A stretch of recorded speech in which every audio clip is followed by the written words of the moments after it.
If you were suddenly confronted with a crisis, would you know what to do?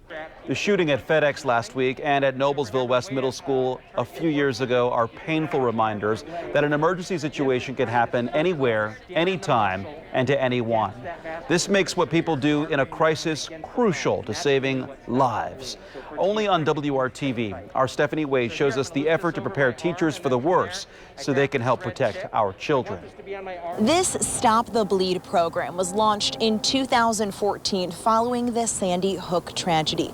The Ascension St. Vincent Level 1 Trauma Center has trained over 1,000 Hoosiers so far, ranging from farmers to state legislators to high school students and staff, knowing danger can strike at any time. I mean, it's unfortunate that, this has become kind of a part of our world. If last week's mass shooting at a FedEx facility showed us anything, it's that shootings can happen anywhere.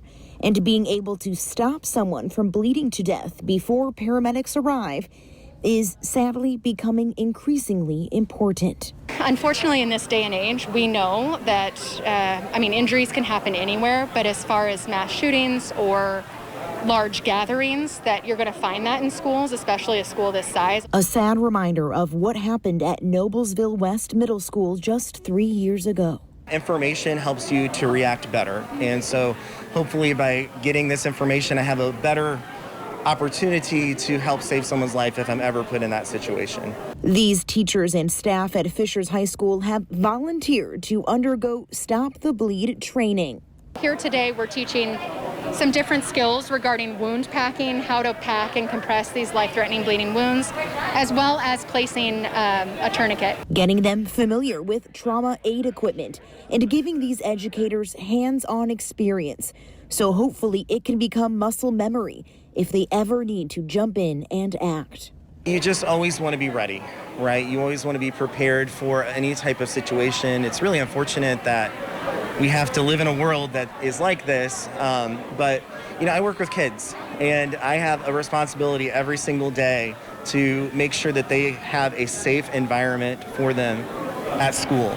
In many urban and rural settings, EMS response times can be longer than 3 to 5 minutes that it could take someone to bleed out.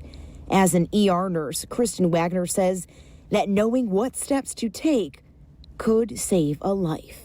We know a lot of these victims wouldn't even make it to us if it's not for somebody jumping in, so we just can't stress the importance enough. Stephanie Wade, WRTV.